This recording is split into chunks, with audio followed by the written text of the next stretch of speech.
แค่สบายดีส่งเนยเป็นแก่นชาแนลวันนี้เขามากินโรตีวังเวียง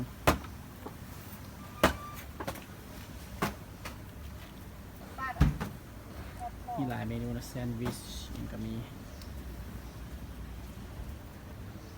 ดูตามราคา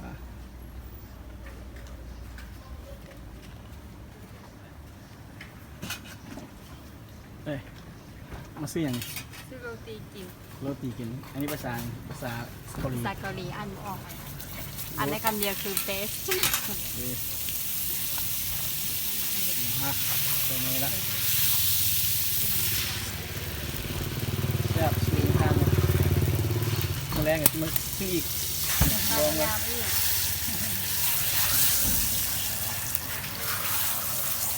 โรตีแซ่บๆเด้อโรตีแซ่บๆวังเวียงเด้อ นี่ฮันแม่อย่างเนาะ อันแม่พุดเด้อ แม่พุด อันแม่พุดเด้อ เวลาก็มาได้ ตลอดเด้อได้มากก็มาแวะเด้อทางลงน้ำซ่องเด้อ อันนี้น้ำซองใกล้ๆห้องแฮมหน่อยก่อน ใกล้ๆห้องแฮมเด้อ อันชื่อห้องแฮมมันก่อน วิวเด้อห้องแฮมแกนวิว โรงแกนวิว แกนวิวที่ทางนาเด้อลุงนคร เป็นในข้าว แฮม ดี ใหญ่ ไทยโรตีวันนี้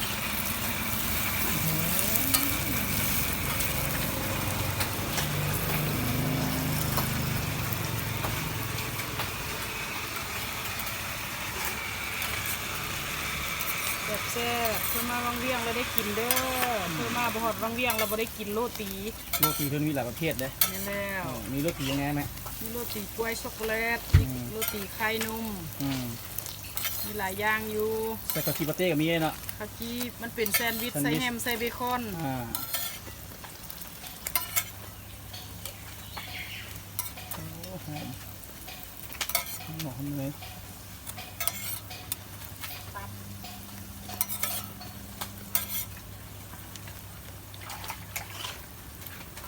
โอ้เหลืองกว่า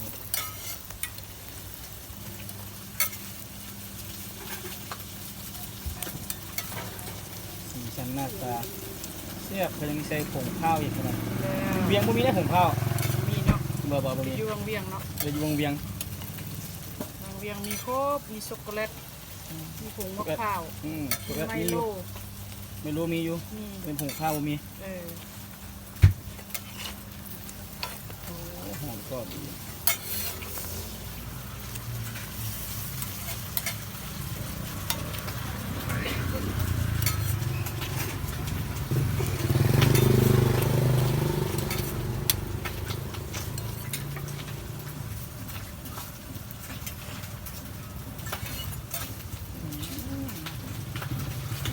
จบละได้แล้วล่ะผมไม่มาไม่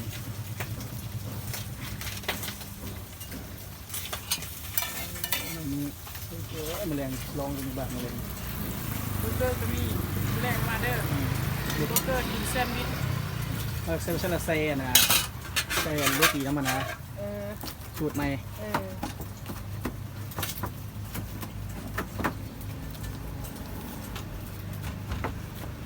แค่เท่าไหร่นี่ไหมแค่เท่าไหร่ 10,000กีบ หยิบมาแจ้งกันเลยนี่เรานี่ละ10,000กีบ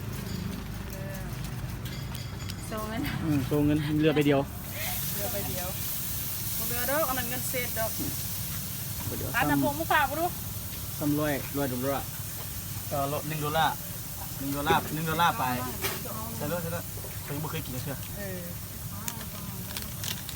เสนออันนั้น เสียน้อยบึดละ พอดีมันหมด ค โอ รับ เคอ่ะ อันนี้ไงได้ไหม เป่ากัน ฮ้อน ฮ้อนโอ้บ่เป่า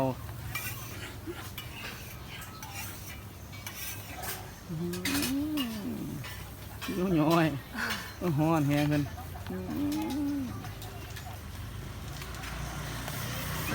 เนี่ยจับบ่นี่ต้องใส่บ่นี่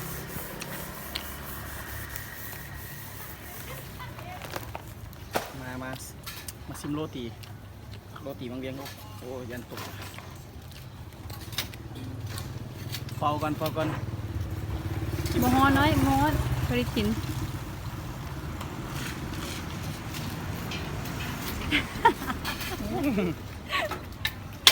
ยังไงกรอบบ่ หอมเงยหอมมังคงข้าว เอาชีวิตคำเลยใช่ไหม เนื้อหมูข้าวงาน บ่ได้กินข้าวสวย ยังไงแซ่บบ่ ครับครับ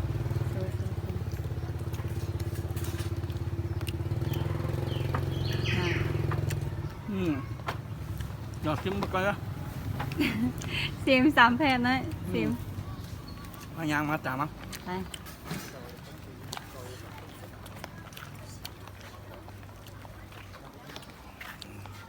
เบิ่งคนกิน